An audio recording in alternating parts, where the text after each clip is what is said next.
Nous restons debout, s'il vous plaît, et nous lisons ensemble ce matin dans le livre l'Évangile selon Luc au chapitre 2. Je vais lire à partir du verset 1er, Luc chapitre 2 à partir du verset 1er. En ce temps-là, parut un édit de César Auguste ordonnant un recensement de toute la terre. Toute la terre, c'est-à-dire tout ce qui existait à cette époque-là.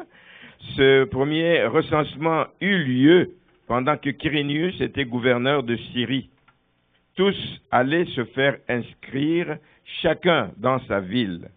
Et Joseph aussi monta de la Galilée, de la ville de Nazareth, pour se rendre en Judée, dans la ville de David, appelée Bethléem, parce qu'il était de la maison et de la famille de David.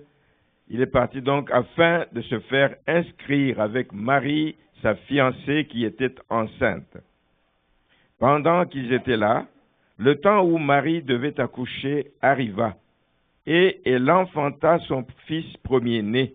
Elle l'emmaillota et le coucha dans une crèche, puisqu'il n'y avait pas de place pour eux dans l'hôtellerie. Il y avait dans cette même contrée des bergers qui passaient dans les champs les veilles de la nuit pour garder les troupeaux, leurs troupeaux. Et voici, un ange du Seigneur leur apparut, et la gloire du Seigneur resplendit autour d'eux. Ils furent saisis d'une grande frayeur. Mais l'ange leur dit, « Ne craignez point, car je vous annonce une bonne nouvelle qui sera pour tout le peuple le sujet d'une grande joie. C'est qu'aujourd'hui, dans la ville de David, il vous est né un sauveur qui est le Christ, le Seigneur. » Amen. Je vais m'arrêter là. Vous pouvez vous asseoir. Je vous annonce une bonne nouvelle. Je vous annonce une bonne nouvelle. Ah, une bonne nouvelle, on dit oui, amen. Hein? C'est terrible, il faut toujours qu'on vous rappelle. Je vous annonce une bonne nouvelle. C'est le titre du message ce matin. C'est le titre du message ce matin. Alors c'est un ange, cette fois-là, qui avait annoncé la bonne nouvelle, donc la bonne nouvelle d'un temps nouveau. La venue du Seigneur a inauguré un temps nouveau. La naissance de Jésus, la venue sur terre de Dieu s'est fait chair et a habité parmi nous, ça a inauguré un temps nouveau. Un temps nouveau où, comme l'a dit le prophète Ésaïe, les ténèbres ne régneront pas toujours sur la terre. Comme maintenant, il y a des ténèbres. Il y a des ténèbres un peu partout. Ce n'est pas de bonnes nouvelles qu'on entend, mais il reste que la bonne nouvelle demeure, celle de Jésus qui est venu pour que ces ténèbres cessent d'être, afin que la lumière vienne.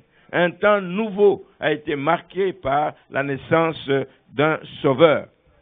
En effet, Jésus est venu pour mettre un terme à la séparation.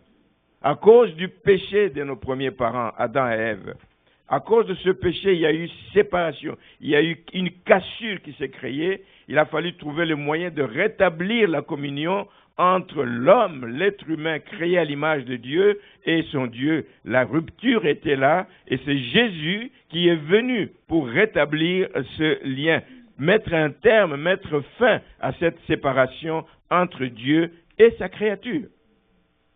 Vous allez convenir avec moi que c'était nécessaire. L'homme sans Dieu ne pouvait pas continuer à vivre. L'homme sans Dieu se détruisait en vivant loin de Dieu. L'homme sans Dieu faisait des choses qui ne plaisaient pas à Dieu, s'éloignait de plus en plus de Dieu. L'homme sans Dieu ne peut pas aller loin. Jésus est venu pour rétablir cette communion, afin que nous puissions revivre, vivre à nouveau, amen, et vivre dans les voies de Dieu, vivre selon la volonté de Dieu, vivre en faisant ce qu'il attend de nous. Parce que si Jésus n'était pas venu, tout ce qu'on peut dire que nous avons une bonne conscience ne pouvait pas rétablir cette communion. Ni la bonne conscience, ni même les bonnes œuvres. Ce qu'on entend encore aujourd'hui, les bonnes œuvres. Tout cela, même la loi, quand elle a été donnée, même la loi ne pouvait pas absolument donc mettre un terme, ne pouvait pas justifier le pécheur.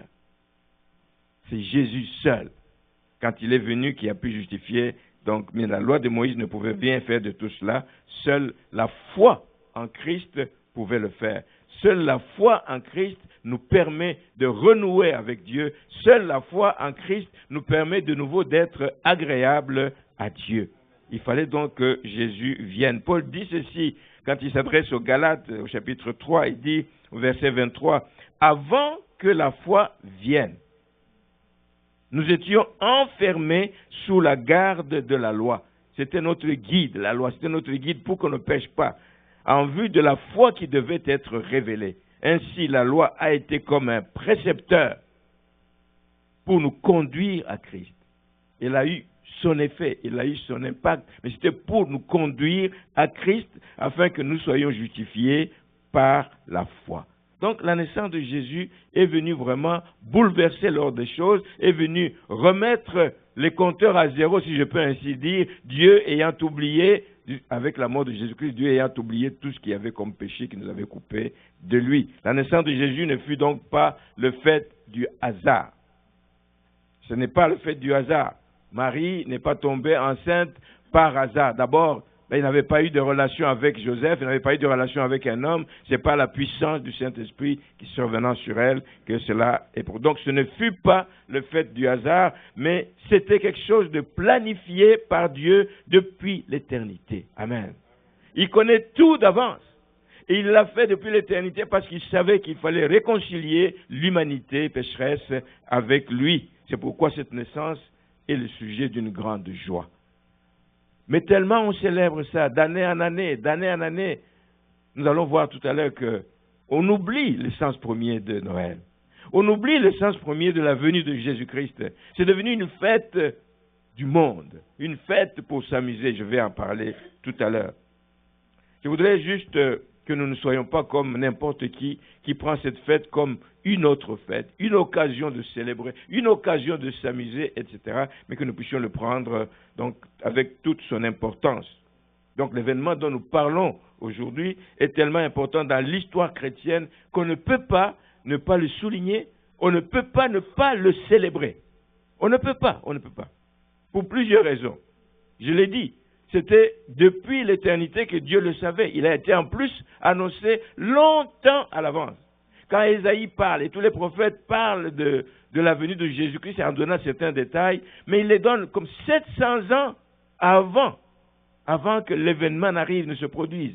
700 ans. Donc Dieu le savait longtemps à l'avance. Et c'est lui qui a inspiré ses prophètes pour qu'ils puissent parler de sa part. Annoncé longtemps à l'avance, et parce que c'était la concrétisation de la volonté de Dieu. Dieu n'agit pas en réaction de l'événement. Il est en avance. Il connaît tout d'avance.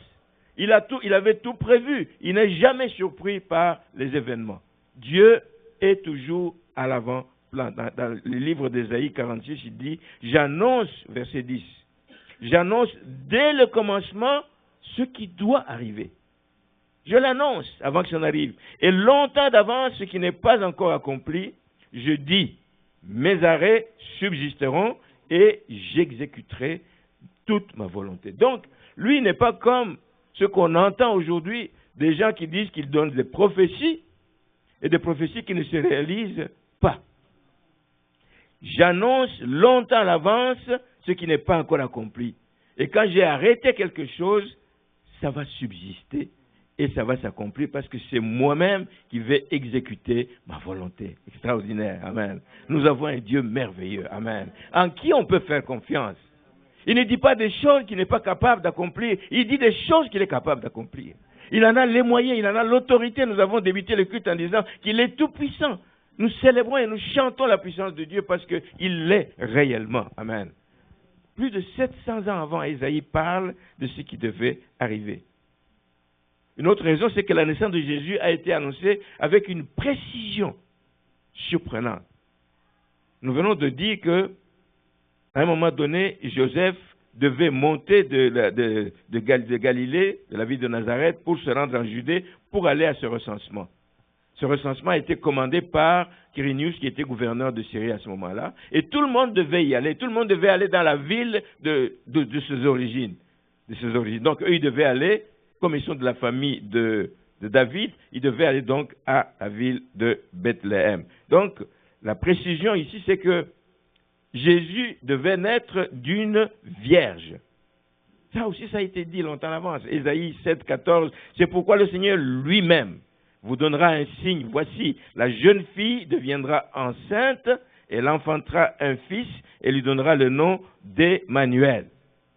On ajoute qu'il naîtra à Bethléem. Bethléem, il précise même la place longtemps à l'avance. À Bethléem, Michée le dit au chapitre 5, verset 1er, « Et toi, Bethléem, Ephrata, petite entre les milliers de Juda, de toi sortira pour moi celui qui dominera sur Israël et dont l'origine remonte aux temps anciens, au jour de l'éternité. » Alléluia. Jésus n'est pas venu naître ici, il existait avant, mais Dieu s'est fait chair en la personne de Jésus-Christ. Celui qui dominera sur Israël et dont l'origine remonte aux temps anciens, au jour de l'éternité. Il fallait donc que quelqu'un, peut-être sans savoir pourquoi il a commandé ce recensement à ce moment précis, que quelqu'un commande, ordonne que ce recensement ait lieu pour que Joseph et Marie se déplacent de Nazareth vers Bethléem. Et c'était quasiment au moment où elle était à terme. Elle ne pouvait pas ne pas y aller. La mission de Jésus, bien-aimé, a aussi été longtemps d'avance précisée. Il n'est pas venu juste à l'aventure. Bon, je vais aller voir, hein. Je vais voir ce que je vais faire. Je vais d'abord découvrir les lieux. Et puis, non. Dans Ésaïe, c'était annoncé. Ésaïe 42, premier chant du serviteur. Voici mon serviteur que je soutiendrai, mon élu en qui mon âme prend plaisir. J'ai mis mon esprit sur lui et il annoncera la justice aux nations. Il n'est pas venu faire du tourisme. Il est venu annoncer la justice aux nations. Il ajoute qu'il ne criera point, il n'élèvera point la voix, et il ne la fera point entendre dans les rues.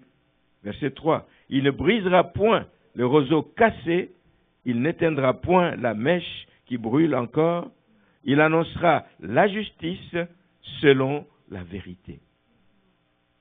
Jésus n'est pas venu pour juger le monde. Jésus n'est pas venu pour condamner le monde. C'est ça les termes qu'on utilise ici, qui ne brisera point le roseau cassé.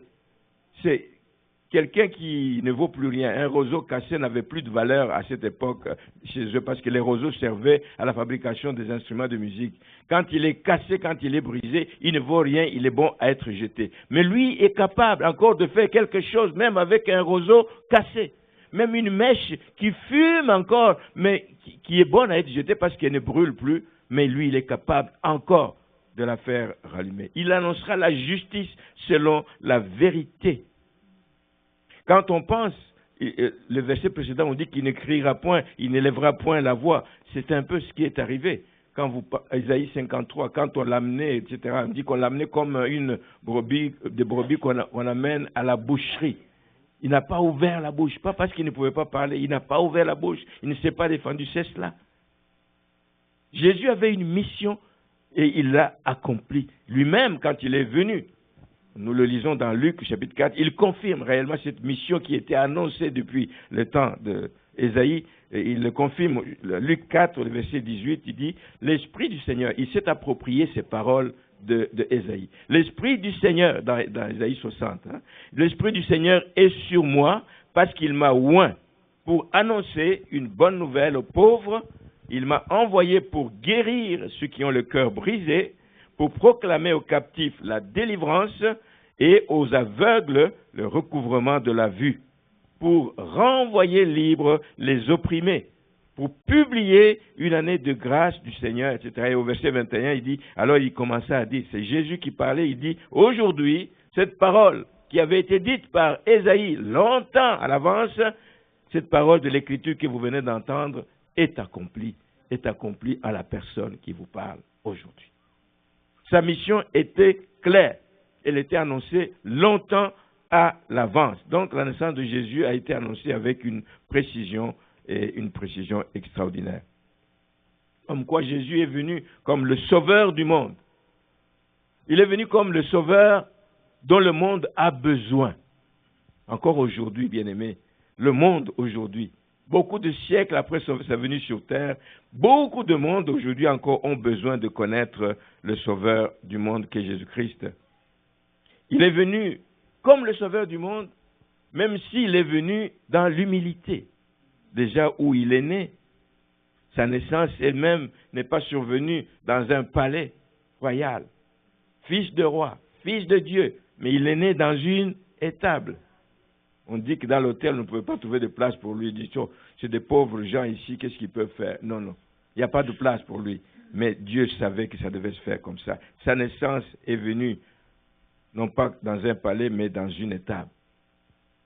Alors qu'il était fils de Dieu, il a dû fuir.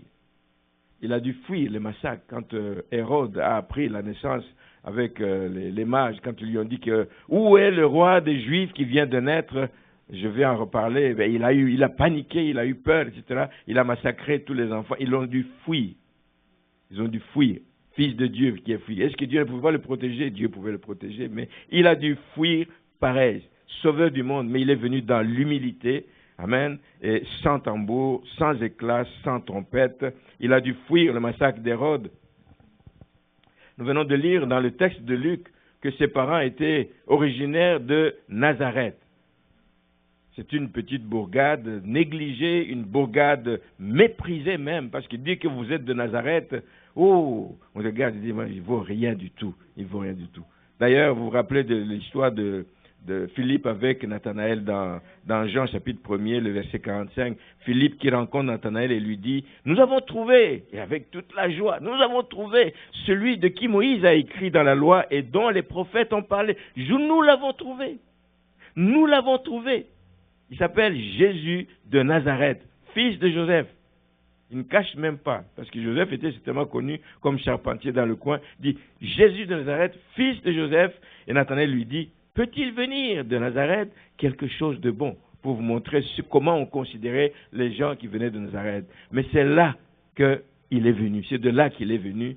Dieu a voulu qu'il vienne dans ces conditions, dans l'humilité, parce qu'il n'est pas venu avec des trompettes et tout. Tout ce qu'il a fait d'ailleurs, tout ce qu'il a fait, même quand il a fait son entrée dans Jérusalem, la dernière semaine, quand il vient à Jérusalem, qu'on l'a accueilli, Hosanna au fils de David, et les gens ont enlevé leurs habits, ont déposé par terre, tout le monde chantait pour lui avec des palmiers, des feuilles de palmiers et tout ça. Mais lui n'est pas venu sur un char en or, non, il est venu sur un âne, l'humilité de Jésus-Christ. L'autre chose qu'on peut dire de lui, c'est que ses parents n'avaient pas beaucoup de moyens. Montre l'humilité dans laquelle il est venu. Il est venu vivre humblement avec les moyens de bord. Déjà, quand il a été présenté au temple, selon le livre de Lévitique, quand on devait le présenter au temple, etc., pour la purification, la femme devait se présenter pour la purification et tout, il devait venir avec une offrande, donc à présenter au Seigneur, et ça devait être un agneau. Mais on prévoyait qu'il y avait déjà des conditions modestes, qui n'avaient pas de moyens. Dans Lévitique, j'ai noté ça, 12:8. Il fallait venir avec un agneau, offrir un agneau ce jour-là. Mais ceux qui n'avaient pas de possibilité, on les prenait en compte. Mais ils pouvaient amener des tourterelles ou des pigeons, 2 pigeons, etc. Et c'est ce que Marie a amené quand il est venu présenter Jésus-Christ, dans l'humilité. Et pourtant, roi des rois, seigneur des seigneurs, fils de Dieu, amen, sauveur du monde, libérateur des opprimés. Il est venu, nous l'avons dit ici, pour annoncer une bonne nouvelle aux pauvres. Tout n'est pas fini avec vous à cause de votre condition malheureuse. Il est venu pour guérir ceux qui ont le cœur brisé. Il se préoccupe des cœurs brisés. Il est venu pour proclamer la délivrance à ceux qui étaient captifs. Il est venu pour ouvrir les yeux aux aveugles. Une grande mission, mais dans des conditions d'humilité, dans des conditions comme de faiblesse. Faiblesse à nos yeux humains. Mais il avait toute la puissance qu'il fallait pour accomplir sa mission. Et la dernière chose, c'est que Siméon, justement, quand on est venu présenter Jésus au temple, la Bible dit qu'il était poussé par le Saint-Esprit. Il attendait la venue de ce Sauveur. Il attendait la venue de celui qui viendrait libérer Jérusalem. Il l'attendait. Il l'attendait et Dieu a permis par le Saint-Esprit qu'il puisse le pousser à aller au temple le jour, au moment même où on venait présenter, et c'est lui qui a porté cet enfant, etc. Mais poussé par l'Esprit, il a dit que cet enfant que je présente est destiné à être un sujet de contradiction. Il va provoquer la contradiction au milieu des gens. Il va être comme une pierre d'achoppement. Cet enfant va subir le rejet. Voici, on est en train d'annoncer longtemps à l'avance, avant que ces choses n'arrivent. Il était encore bébé, mais 30 ans après, 33 ans après, il va commencer à subir ce rejet quand il a commencé son ministère. Il a été rejeté. On a eu de la haine envers lui, etc.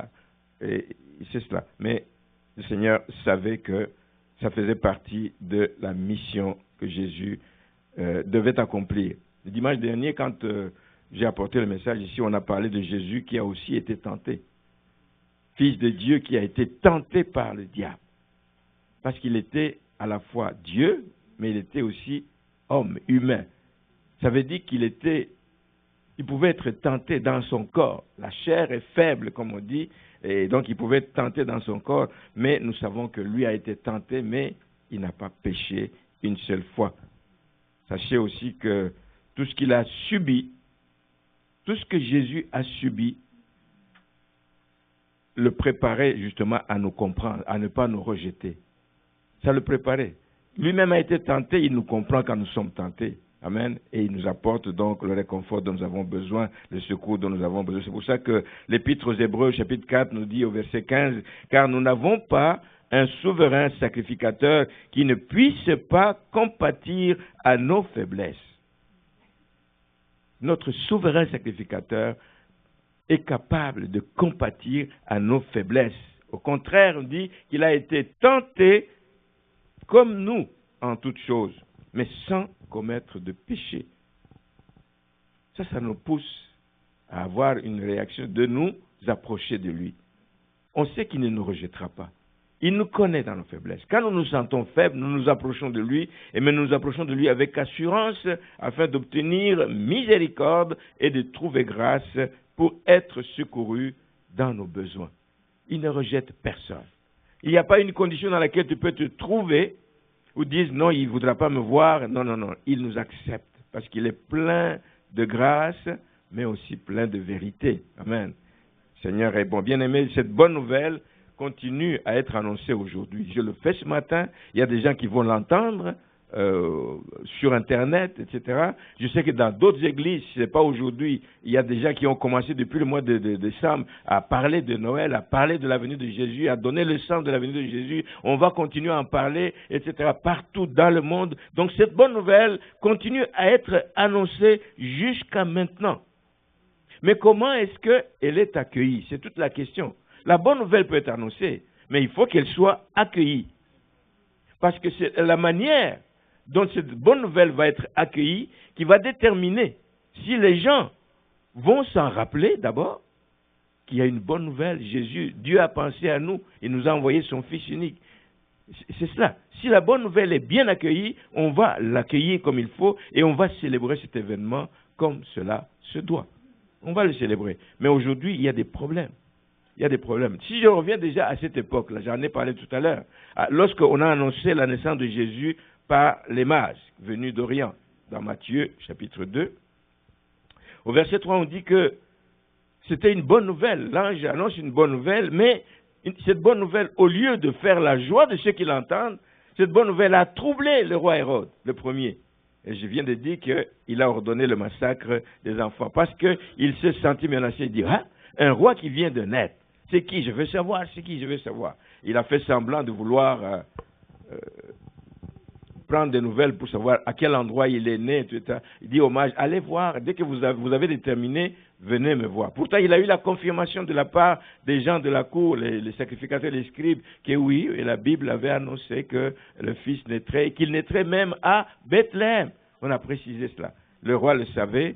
Ceux qui le lui ont dit qu'ils le savaient n'ont pas bien accueilli la nouvelle non plus parce qu'ils sont restés chez eux. C'était un événement de taille, c'était un événement important, c'était l'accomplissement de plusieurs prophéties qui ont été dites auparavant. Moi, je pense que Moi, si j'étais à leur place, la première chose que je ferais, je dis, waouh, c'est arrivé, je vais être témoin de cet événement, je vais aller avec les mages. Non, ils sont restés là parce qu'ils disent, oh non, non, il viendra nous déranger, lui, dans ce qu'il vient faire. Nous sommes bien dans notre façon de fonctionner, il vient troubler notre paix. La manière dont nous accueillons la bonne nouvelle va déterminer la manière dont nous allons célébrer ce moment ou pas. Donc, ils ont été indifférents, les sacrificateurs et les scribes, face à ce qui était l'accomplissement de la prophétie de Michée. Aucun intérêt, aucune curiosité pour aller voir et venir témoigner, dire « Hey, voici la parole s'est accomplie, aujourd'hui un fils nous est né, etc. » Ils n'ont pas voulu. Hérode a réagi, lui, avec violence, je l'ai dit tout à l'heure, et il a massacré des centaines de milliers d'enfants peut-être, qui avaient moins de 2 ans, ne sachant pas quand il est né, où il est. Il dit, allez, faites le tour de la ville, tuez tous les jeunes enfants de moins de 2 ans et moins. Ça, c'était à l'époque de Jésus-Christ. Et je pense que ce n'est pas différent aujourd'hui. Même s'il n'y a peut-être pas de massacres, bien qu'il y ait des massacres. On massacre encore des gens qui croient en Jésus dans le monde. On massacre encore des gens qui veulent se réunir et offrir des cultes d'adoration au Seigneur. On massacre encore des chrétiens dans le monde à cause de cette bonne nouvelle. Mais aujourd'hui, nous allons voir comment les gens ont accueilli la nouvelle et comment ils célèbrent, s'ils célèbrent. Pour certains, c'est juste un temps pour se gâter. Ah, je vais gâter mes enfants. Ça, vous allez, cette année en particulier, mes enfants vont être bien. Pas mauvais. C'est pas mauvais de gâter les enfants. Mais ça ne doit pas être la préoccupation principale. Ce n'est pas doit être le focus. Le focus. Donc c'est un temps pour se gâter, c'est un temps pour s'offrir des gâteaux, c'est un temps pour certains même se laisser aller un peu. Tu sais quoi, une fois l'an, c'est pas grave, le Seigneur va comprendre. Nous sommes en fête, nous sommes en fête. Alors c'est des beuveries et tout. Et puis on a trouvé des solutions. Le monde crée toujours des solutions pour encourager ce genre de choses. Ils ont mis en place le système qu'on appelle de nez rouge. Alors, buvez, amusez-vous. Il y a nez rouge qui est là pour vous ramener chez vous à la maison. Pour certains, ça va être ça. Et ça, je dis, c'est célébrer juste à la manière des païens. Et je voudrais vous inviter, mes frères, mes sœurs, ne vous offrez pas ce plaisir en disant, mais pasteur, c'est une fois l'an que je le fais. C'est une fois l'an. Non, non, non, non. Non, non. C'est la manière de fêter des païens. Ne tombez pas dans les pièges de l'ennemi, parce que ça vient, ce piège vient avec d'autres problèmes. Gâter les enfants, c'est bien, mais parfois, il y en a qui vont au-delà de leurs moyens. Ils grattent à fond la carte de crédit. Gratte à fond la carte de crédit parce que je ne veux pas qu'on se moque de moi que mes enfants n'ont pas eu s'ils n'ont pas cela. Tu n'as pas de compte à rendre à personne. Amen. Vis avec tes moyens et le Seigneur va te bénir. Le Seigneur va procurer la joie à tes enfants parce qu'il connaît ton cœur et les enfants savent que tu les aimes. Même avec des cadeaux de chez Dollarama, les enfants vont apprécier. C'est le geste qui compte, n'est-ce pas? Amen. Je ne suis pas en train d'encourager de donner que des cadeaux de Dollarama. Amen, amen. S'il y a des gens qui saisissent là-bas le bon, on dit, le pasteur l'a dit, tous chez Dollarama. Non, juste vous dire que ne le faites pas comme les gens du monde, parce qu'il y a la tentation de dépenser dans ce temps des fêtes ici. C'est votre responsabilité personnelle d'y veiller et ne l'oubliez surtout pas. La Bible déclare dans 1 Jean chapitre 5, verset 19, que le monde entier est sous la puissance du malin. Le monde entier. Le monde entier ne veut rien savoir de Jésus. Ils ne veulent rien savoir de sa mission salvatrice. Et l'ennemi fait tout pour étouffer cette bonne nouvelle. Il veut l'étouffer absolument. Il veut tout faire pour enlever à la fête de Noël son vrai sens, son sens premier.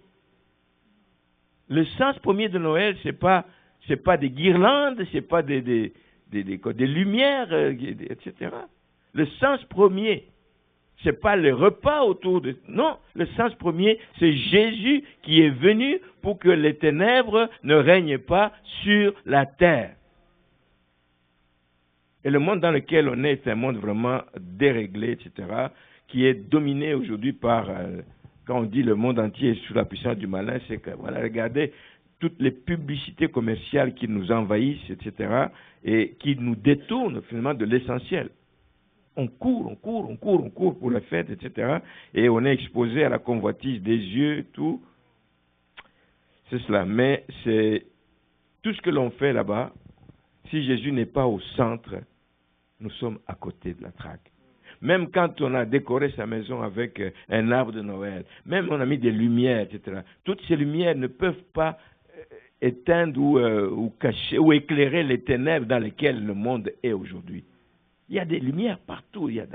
Même au centre-ville, des quartiers qui sont pleins de pêcheurs, je ne vais pas citer lesquels, mais c'est éclairé partout. Mais les péchés abondent. Le péché abonde dans ces coins et ça n'éclaire pas les ténèbres, toutes ces lumières. Donc c'est triste de constater que de nombreuses personnes succombent à tous les pièges que l'ennemi leur tend. Donc certains c'est pour se gâter, d'autres c'est l'occasion de renouer avec l'Église.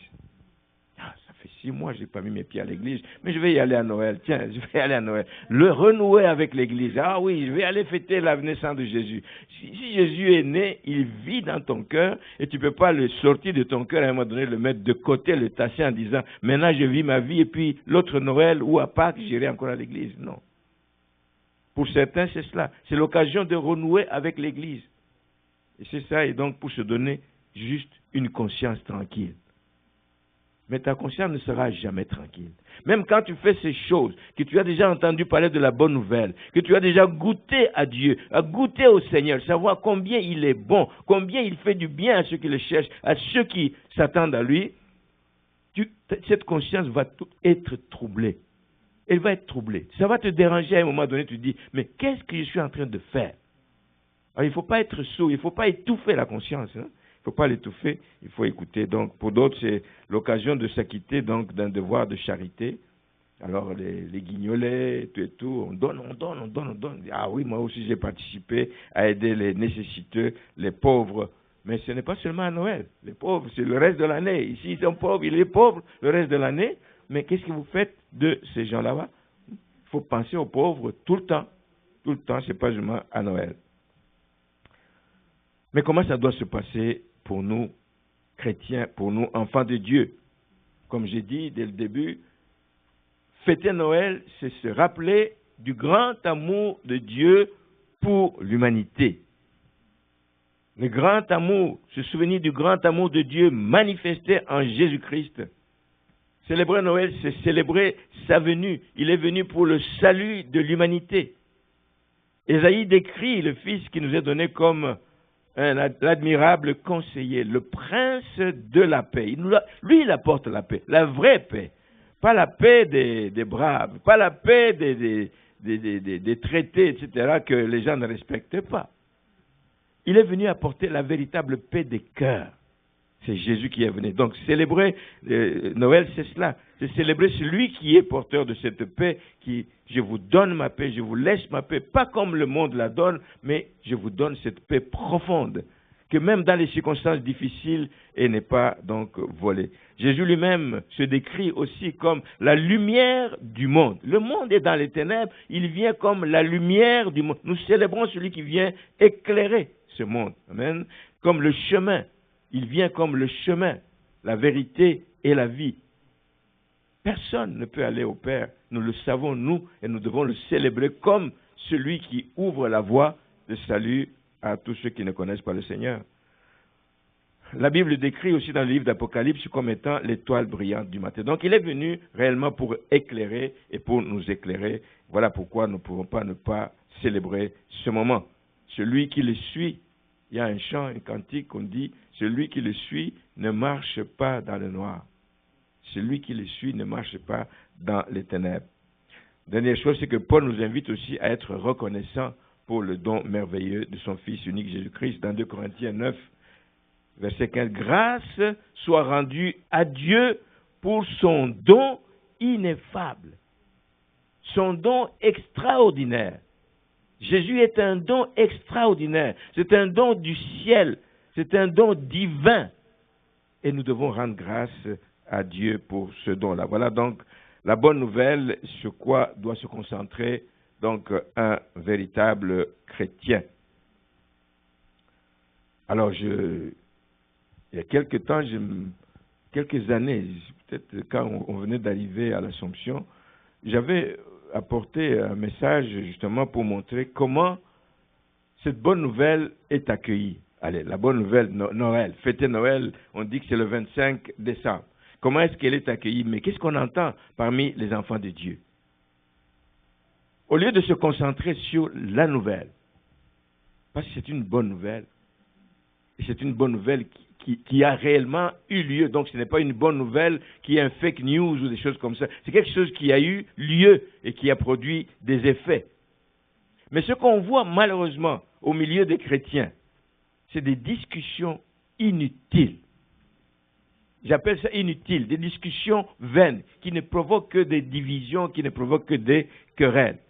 Certains disent, oh non, on ne doit pas fêter Noël, parce que le monde a détourné, le monde où les commerçants ont détourné ça à des fins mercantiles.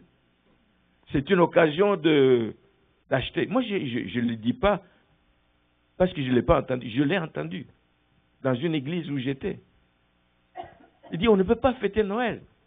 Non, c'est une fête commerçante, etc., qui pousse les gens à dépenser. On ne peut pas fêter Noël. Et on l'entend même dans les milieux des enfants de Dieu. Mais moi, je dis, les fêtes mercantiles, il n'y a pas que Noël. Pâques aussi a été récupéré. N'allons-nous pas fêter Pâques non plus, la résurrection du Seigneur? On ne veut pas célébrer sa naissance, on ne peut pas fêter Pâques, sa mort et sa résurrection, alors que c'est la clé de la vie chrétienne. Donc il n'y a pas que Noël, il y a aussi Pâques. Donc ne célébrons pas Pâques non plus, parce que les commerçants font de bonnes affaires avec les œufs de Pâques, le chocolat et tout le reste. Discussion vaine. Ne prenez pas part à ces discussions, mes frères et mes sœurs. Ne prenez pas part à ces discussions. D'autres disent qu'on ne doit pas célébrer Noël parce que c'est une récupération d'une fête païenne. Alors, il y a des gens qui sont bons là. Ils remontent dans l'histoire. Au IVe siècle, après Jésus-Christ, il y a eu une fête qui était organisée pendant une semaine, du 17 décembre jusqu'au 24 décembre, et ça se clôturait par une fête, on fêtait et puis on apportait des cadeaux aux enfants. Et je crois que c'est peut-être de là qu'ils tirent l'arbre de Noël, qu'on dépose les cadeaux sous l'arbre de Noël, etc., etc. Il dit, on ne peut pas. C'est une récupération d'une fête païenne. J'ai dit non. Mais moi, quand je fête, je ne fête pas à la manière des païens. Je fête un événement capital qui manifeste l'amour de Dieu au milieu de nous. Noël ne se limite pas aux cadeaux, etc. Mais c'est ça. D'autres disent que discussion sur les dates. Ah oui, ça je ne sais même pas si ça arrêtera un jour. On ne doit pas célébrer, parce que c'est Noël, c'était pas le 25, c'est pas possible. Des gens qui calculent, ils disent, mais puisqu'on dit que les bergers étaient à l'extérieur, etc., ça doit sûrement être au mois d'avril ou au mois de mai, vous savez. Parce que même là-dessus, les gens ne sont pas d'accord, parce qu'il y en a qui disent c'est en janvier, il y a d'autres qui disent... Mais moi, j'ai pensé trouver une solution. J'ai réfléchi, j'ai dit, mais pourquoi les gens discutent des choses comme ça? Est-ce qu'il n'existe pas ici au Québec, dites-moi, des hivers, comment on appelle ça, moins rudes, des hivers doux, etc., où les gens sortent sans manteau, etc. Ça existe? Oui? Bon, ça me rassure. Mais là, on n'était pas au Québec. Hein. Là où Jésus est né, ce n'était pas au Québec. Donc, les conditions doivent être plus abordables, etc. Donc, c'est possible que c'était en décembre. Et puis, est-ce que ça a son importance? Dieu n'a pas dit que il viendra le 25 décembre. Dieu n'a pas dit ça. Les dates, là, les mois et les années, c'est des conventions d'hommes. Et on peut aussi convenir, comme enfant de Dieu, on dit, OK, depuis tout le temps, on a fêté Noël le 25. On fête le 25, point final. Point final. Hein? On ne doit pas célébrer le 25 parce que les bergers étaient dehors avec leurs troupeaux, etc. Ce sont des discussions vaines et inutiles et qui ne sont que à la base des divisions. C'est pour ça que Paul nous exhorte. J'aime Paul. Il nous exhorte dans Romains 14 à faire accueil aux faibles dans la foi. Ça, c'est des gens faibles dans la foi qui s'accrochent à des petits détails comme ça et qui sont prêts à abandonner, à lâcher les autres, à créer des divisions, à créer des sectes. J'appelle ça secte parce que si vous vous séparez pour une raison comme celle-là, ça devient comme une secte. Il dit, faites accueil aux faibles dans la foi et ne discutez pas sur les opinions. Ça fait du mal à l'œuvre de Dieu. Moi, je pense que, oui, tu penses que c'est ton opinion. Si je ne partage pas cette opinion, ça ne veut pas dire que je ne suis pas en accord avec la célébration de la fête de Noël. Ne discutez pas sur les opinions. Ça nous divise, ça crée des problèmes. Le même Paul revient là-dessus dans 2 Timothée au chapitre 2, le verset 23. Il encourage, il dit, Timothée, à repousser les discussions folles. Les discussions folles, sachant qu'elles font naître des querelles. Et ça, l'ennemi est fort. Quand il voit qu'une porte s'ouvre dans ce sens-là, il enfonce. Il pousse déjà encore à aller faire des recherches, à trouver, oui, je confirme qu'au IVe siècle, il y avait ça, et que le concile de ceci avait dit. Bien aimé, des querelles inutiles, des divisions inutiles. Pourquoi se compliquer la vie? Pourquoi se compliquer la vie? Moi, je dis, si quelqu'un n'est pas à l'aise avec les décorations, parce que ça aussi, c'est objet de discussion. Nous, ici, on avait des décorations. Il y a quelques années, cette année, on n'a pas mis, mais c'est pas grave. Il faut qu'il y ait changement. Des fois, on en met, des fois, on n'en met pas. Mais moi, je n'ai aucun problème avec les décorations parce que moi, je n'accorde aucun sens spirituel à ces décorations. Aucun sens spirituel. Les gens qui ont l'arbre de Noël, comme je vous ai dit, ils disaient, oh, mais cette fête-là, à la fin, on venait mettre des cadeaux en dessous. Puisque les gens font ça aujourd'hui, ils disent, c'est païen, etc. Si quelqu'un n'est pas à l'aise avec les décorations, avec les lumières, avec les guirlandes, avec des choses comme ça, il n'y a pas de problème. Qu'il se sente libre, mais qu'il s'abstienne. Qu'il s'abstienne de juger, de condamner les autres qui le font. Mais pour autant que ces personnes qui le font ne donnent pas un sens spirituel, une valeur spirituelle à ce qu'ils font chez eux. Sinon, vous vous rendez compte, on n'en finira pas d'analyser ce que lui fait chez lui fait ceci chez lui. On perd le temps et on se détache de l'essentiel. Nous voulons nous concentrer sur l'essentiel et ne jugeons personne, pour autant que les gens qui le font n'accordent pas de sens spirituel à cela. Il y a des gens qui font encore des crèches ou des crèches, une étable, ils font des dessins d'étables, etc. C'est pas parce qu'ils adorent la statue qui est là. Non, il n'y a personne qui va s'agenouiller devant cette histoire. Je vais terminer. Je voudrais vous inviter que, ensemble, bien-aimés, nous fassions de ce temps, cette période de Noël, un temps pour pardonner. Amen. Un temps pour pardonner. Pardonnez ceux qui vous ont offensé. Pardonnez ceux qui vous ont fait du mal.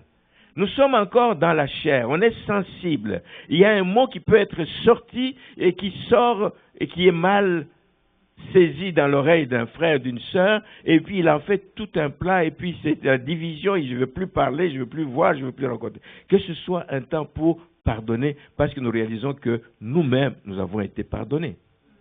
Un temps pour pardonner. Un temps pour répandre l'amour. L'année prochaine, nous avons choisi comme thème l'amour en action. Mais on commence déjà maintenant. On commence déjà maintenant. Un temps pour répandre l'amour autour de nous. Un temps pour partager un moment. Partagez un moment. Faites-vous violence. Ouvrez vos maisons. Amen. Je ne dis pas d'aller prendre tout le monde qui est sur la rue, etc. J'ai déjà fait la remarque à quelqu'un. Je dis, mais tu soignes trop ton tapis dans ta maison, tes chaises et tout et tout. Mais des fois, il faut aller prendre des gens qui sont sur la rue. Tu mets quelque chose par-dessus, mais qu'il entre aussi, qu'il soit au chaud chez toi. Et que tu partages un peu la chaleur de l'amour avec une telle personne. Partagez un moment avec quelqu'un qui se sent seul. Il y a beaucoup de gens qui vont passer ce Noël seuls, comme s'ils n'ont pas de voisins, comme s'ils n'ont pas de connaissances, comme s'ils n'ont pas de... Si vous connaissez quelqu'un qui est seul, trouvez un moment pour prendre avec lui, prendre même un café, un beigne et tout et tout. Que ce temps de Noël soit un temps pour inviter les gens à faire la paix avec Jésus. Il y en a beaucoup qui ont besoin de faire la paix avec Jésus. Beaucoup ont besoin de faire la paix avec Jésus. Mais je parle du Jésus, le grand Jésus. Parce que j'ai un voisin à qui on parle des fois des choses du Seigneur et tout. Et quand il passe par un temps difficile, là, il me dit toujours me montrer, il dit, mais il sait que je suis pasteur, donc il me regarde et il dit, mais c'est moi quand ça ne va pas, je parle à mon petit Jésus. Je dis, non, non, non, non, non, non. Hein?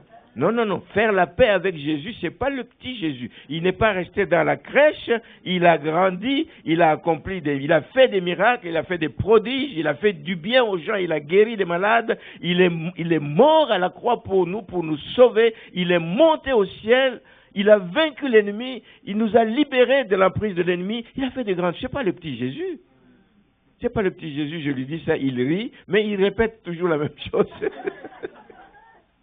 Mais c'est le Jésus qui a payé cher pour nous réconcilier avec Dieu le Père. Parlons de lui. Parlons de celui qui a vaincu l'ennemi. Parlons de celui qui nous a libérés des chaînes de Satan. Parlons de celui dont Paul a dit dans son épître aux Colossiens qu'en lui habite corporellement toute la plénitude de la divinité. Je l'ai dit, il était homme, certes, mais il était Dieu. Tout en étant homme, en lui habitait corporellement toute la plénitude de la divinité, parce qu'il est le chef de toute domination et de toute autorité, et vous avez tout pleinement en lui. Parlez de lui aux gens. Vous pleurez, vous pleurnichez, etc., mais il y a Jésus qui est là.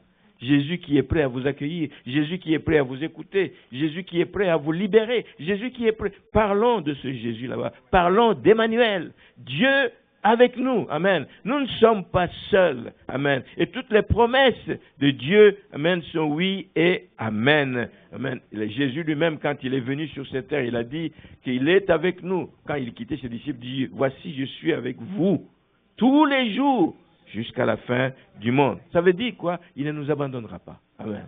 Quel que soit ce qu'on traverse, quel que soit ce qu'on annonce comme crise qui peuvent arriver à cause des perturbations économiques qu'il y a dans le monde, bien-aimé, nous l'avons dit en début de culte, c'est lui qui s'occupe des lys qui les habillent, c'est lui qui s'occupe des oiseaux du ciel.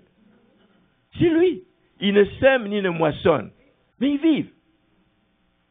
Croyons que ce Dieu qui est capable de le faire, Jésus ne l'a pas dit pour rien, il l'a dit pour nous dire de ne pas nous inquiéter. Il l'a dit pour que nous puissions mettre notre confiance en lui. C'est ce Jésus que le monde doit connaître. Que le monde doit connaître. Le but de mon message ce matin, donc, est de vous inviter à opérer des choix, mais des choix responsables. Des choix responsables. Le but est de vous inviter à décider à quoi va ressembler votre Noël 2025. Vous pouvez changer, ce n'est pas tard. Hein. Si vous aviez prévu des choses olé olé, revoyez vos plans, etc. Alors, je voudrais être sûr en terminant que j'ai vraiment été bien compris. Vous allez répéter avec moi, il y a mieux à faire pour ce Noël. Ah oui, je vois que vous le dites avec beaucoup de conviction. Amen. Et que le Seigneur vous l'accorde, bien-aimés. Soyons sobres pendant ce temps. Soyons sages pendant ce temps. Nous courons à gauche, à droite. Les conditions, on ne sait pas ça va être comment d'ici là. Des accidents peuvent arriver. Soyons sobres, soyons sages, ne promenons pas trop là, à gauche, à droite. Faites tout de façon à donner gloire à notre Dieu et que le Seigneur nous l'accorde et qu'il nous bénisse. Amen. Amen. Amen. Merci Seigneur.